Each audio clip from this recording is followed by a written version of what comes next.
ඉංග්‍රීසි ලස්සනටම කතා කරන්න අවශ්‍ය දෙයක් තමයි English idioms කියන්නේ. අද අපි කතා කරන්නේ ආහාර සම්බන්ධයෙන් තියෙන English idioms ගැන. මේවැන් කියවෙන්නේ ආහාර ගැන නම් නෙමෙයි. තේරුම වෙනස්. ඒක නිසා මේක ඔයාට ගොඩක් වැදගත් වෙයි. එහෙනම් අපි යමු වීඩියෝ එකට. Number 1. Piece of cake. Piece of cake කියන එකේ තේරුම කේක් කෑල්ලක් කියන එක නෙමෙයි. ඔයාට දෙයක් ගොඩක් ලේසියෙන්ම කරන්න පුළුවන් නම් අපිට පුළුවන් piece of cake කියලා කියන්න. යමක් ගොඩක් ලේසියෙන් අපිට කරන්න පුළුවන් හින්දා අපිට piece of cake කියන තේරුම පාවිච්චි කරන්න පුළුවන්. උදාහරණය බලන්න. Writing is a piece of cake for him. හිතන්නකෝ කතුවරේ ගොඩක් ලියන්න දන්න කෙනෙක්ට ලිවීම කියන්නේ ගොඩාක් ලේසි දෙයක්. අපිට ඒක ලේසි දෙයක් කියනවා වෙනුවට piece of cake කියලා පාවිච්චි කරන්න පුළුවන්. Writing is a piece of cake for him. ඔහුට ලියන එක නම් ගොඩාක් ලේසි වැඩක්. Cup of tea. Cup of tea කියලා කියන්නේ තේ කෝපයක් කියන එක නෙමෙයි. ඔයා මොනවා හරි කැමති දෙයක්, ඔයා ආස කරන දෙයක් කරන එකට තමයි cup of tea. නැත්නම් ඔයා ආස කරන දෙයකට තමයි cup of tea කියලා කියන්නේ. උදාහරණය බලන්න. Cricket is my cup of tea. ඔයා ක්‍රිකට් වලට ගොඩාක් ආසයි නම් ඔයාට කියන්න පුළුවන් ක්‍රිකට් තමයි මගේ කැමතිම දේ. ප්‍රියතම දේ. ඒක ඔයාට ඉඩියම් එකක් දාලා කියන්න පුළුවන් cricket is my cup of tea කියලා. Number 3. Big cheese. Big cheese කියන ඉඩියම් එකේ තේරුම මොකක්ද? වැදගත්ම පුද්ගලයා. කොහේ හරි තැනකට ස්ථානයකට වෙන්න පුළුවන්, වැඩකට වෙන්න පුළුවන් අවශ්‍යම වැදගත්ම පුද්ගලයාට තමයි big cheese කියලා කියන්නේ. උදාහරණය බලන්න. He is a big cheese for the company. ආයතනයට මේ ආයතනයේ ඉන වැදගත්ම පුද්ගලයෙක් තමයි ඔහු කියන්නේ. He is a big cheese for the company. In a nutshell. In a nutshell කියලා කියන්නේ යමක් කෙටියෙන් කියනවා කියන එක. සරලව කියනවා, ඊටාම කෙටියෙන් කියනවා. අපි කියන්නේ සමරි එකක් කරලා කියනවා කියලා. ඉතින් ඒ වගේ දෙයකට අපිට පුළුවන් in a nutshell කියන ඉඩියම් එක පාවිච්චි කරන්න. උදාහරණය බලන්න. In a nutshell, he is the best. කොටින්ම කියනවා නම්, කෙටියෙන්ම කියනවා නම් ඔහු තමයි හොඳම කෙනා. In a nutshell, he is the best. Bread and butter. මොකක්ද bread and butter කියලා කියන්නේ? ඔයාලා අහලා තියෙනවා livelihood කියන වචනය. livelihood කියලා කියන්නේ ජීවනෝපායට. කවුරු හරි ජීවත් වෙන්න සල්ලි හම්බ කරන දේ තමයි livelihood එක කියලා කියන්නේ. ඉතින් bread and butter කියලා කියන්නේ ඔයා ජීවත් වෙන්න හම්බ කරන මුදල, ඒ හම්බ කරන ක්‍රමයට. උදාහරණය බලන්න. They depend on you for their bread and butter. එයාලා ඔයා මත depend වෙන්නේ, ඔයාගෙන් යැපෙන්නේ එයාලා ජීවත් වෙන්න ඕන හින්දා. හිතන්නකෝ ඔයාගෙන් කීයක් හරි ඉල්ලගෙන නැත්නම් ඔයාට ජොබ් එකක් කරගෙන තමයි ඒගොල්ලෝ ජීවත් වෙන්නේ. ඉතින් උදාහරණයෙන් කියන්න පුළුවන් they depend on you for their bread and butter. Go bananas. Go bananas කියන්නේ මොකක්ද? ගොඩාක් පුදුම සහගත දෙයක්. හිතන්නකෝ පාටම තිගැස්සිලා යනවා, අපි ගොඩක් පිස්සු වැටෙනවා වගේ කියන්නේ. ඉතින් ඒ වගේ අවස්ථාවකට අපිට කියන්න පුළුවන් go bananas කියලා. උදාහරණය බලන්න. His cat was going bananas seeing mine there. ඔයා යාළුවෙක්ගේ ගෙදර යනවා, එයාගේ පූසා ඔයාව දැක ගමන් එක පාටම පුදුම වෙනවා.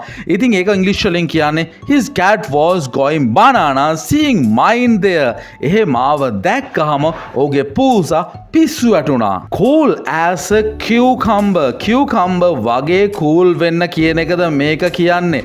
නැහැ. අපි විවේක ගන්නවා, comfortable විදිහට ඉන්නවා, සුව පහසුවෙන් කාලය ගත කරනවා, පොඩ්ඩක් relax වෙලා ඉන්න එකට තමයි cool as a cucumber කියලා කියන්නේ. උදාහරණය බලන්න.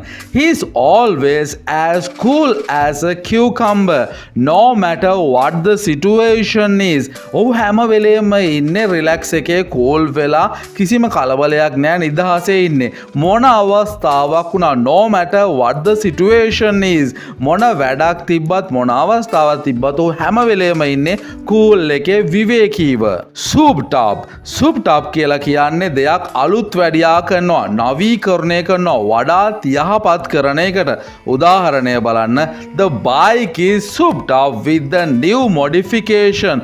අලුත් modification එක අලුතෙන් එකතු කිරීම එක මේ බයික් එක ගොඩක් ලස්සන වෙලා අලුත් වෙලා තියෙන්නේ. cream of the crop කියලා කියන්නේ විශිෂ්ටම දෙයකට, සුපිරිම දෙයකට අපි කියන්නේ cream of the crop කියලා. උදාහරණය බලන්න. We selected the cream of the crop as the manager for the next project. අපි තෝරගත්ත ඊළඟ ප්‍රොජෙක්ට් එකේ මැනේජර් විදියට හොඳම කෙනෙක්, සුපිරිම කෙනෙක්. spill the beans කියලා කියන්නේ මොනවා හරි දෙයක් හෙලි කරනවා, කාට හරි දෙයක් කියනවා, රහසක් විදියට තිබ්බ දෙයක් කාට හරි හෙලි කරලා දාන එකට තමයි spill the beans කියලා කියන්නේ. උදාහරණය බලන්න. I'll spill the beans tonight about my scholarship. මගේ ශිෂ්‍යත්වය ගැන තොරතුරු අනිවාර්යයෙන්ම මං අද රැට හැමෝටම කියනවා. I'll spill the beans tonight about my scholarship. Hard nut to crack. මොකක්ද මේ hard nut to crack කියන්නේ? දෙයක් තේරුම් ගන්න ගොඩක් අමාරුයි නම්, තේරුම් ගන්නවට මහන්සි වෙන්න සිද්ධ වෙනවා නම් ඔයාට කියන්න පුළුවන් hard nut to crack කියලා. උදාහරණය බලන්න. She is a hard nut to crack. Her silence is bothering me a lot. ඇයව නම් තේරුම් ගන්න ගොඩාක් අමාරුයි. ඇගේ නිහඬතාවය නම් මට එපා වෙලා තියෙන්නේ. ඇය සයිලන්ට් ඉන්න නිසා මට ඒක ලොකු හිරිහැරයක් කියන එක තමයි මේකේ කියන්නේ. one smart cookie කියන එකේ තේරුම තමයි ඔයා ගොඩක් දක්ෂ බුද්ධිමත් කෙනෙක් කියන එක අපි කියන්නේ brainy කියලා. උදාහරණය බලන්න. My brother is one smart cookie. He knows how to solve problems. මගේ සහෝදරයා ගොඩක් දක්ෂ කෙනෙක්. My brother is one smart cookie කියන්නේ අන්න එක. ඔහු දන්නවා දක්ෂ නිසාම කොහොමද ප්‍රශ්න විසඳන්නේ කියලා. He knows how to solve problems. Use your noodle කියලා කියන්නේ ඔයාගේ ඔළුව පාවිච්චි කරන්න, ඔයාගේ මොලේ පාවිච්චි කරන්න කියන එක. උදාහරණය බලන්න. අලුත් වචනයක් වාට ඉගෙන ගන්න පුළුවන්. The riddle is tricky. riddle කියලා කියන්නේ ප්‍රහේලිකාව, තේරවිල්ල. එකපාරටම හිතාගන්න බැරි දෙයකට. It would be best if you used your noodle more. ඔයා මොලේ පාවිච්චි කළා නම් මීට වඩා හොඳ වෙන්න තිබ්බා කියලා කියනවා. අරක විසඳන්න ඔයාට ඉඩ තියෙනවා. cheap as chips. මොකද්ද මේ cheap as chips කියන්නේ? ඉතාමත් මිල අඩු දේවල්, cheap දේවල් වලට තමයි cheap as chips කියලා කියන්නේ. උදාහරණය බලන්න. This dress is cheap as chips. මේ ඇඳුම නම් ගොඩාක් මිල අඩුයි. This dress is cheap as chips.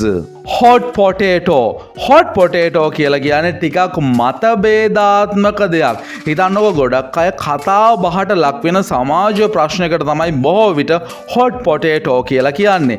උදාහරණය බලන්න ටිකක් වෙනස් උදාහරණයක්. Establishing a coal based power plant is a hot potato. power plant එකක් කියලා කියන්නේ ඔයගොල්ලෝ දන්නවා විදුලිය හරි බල ශක්තිය හරි උපදව ගන්න හදන තැනක්. ඉතින් coal based power plant එකක් කියලා කියන්නේ ගල් අඟුරු බලාගාරයක්. ඉතින් ඒක හදන එක, ඒක පිහිටුවන එක මතභේදාත්මක කාරණයක් කියන එක තමයි මේ hot potato එකක් කියලා කියන්නේ. guys, දිගටම videos බලන්න කැමති නම් දැම්ම subscribe කරලා තියාගන්න.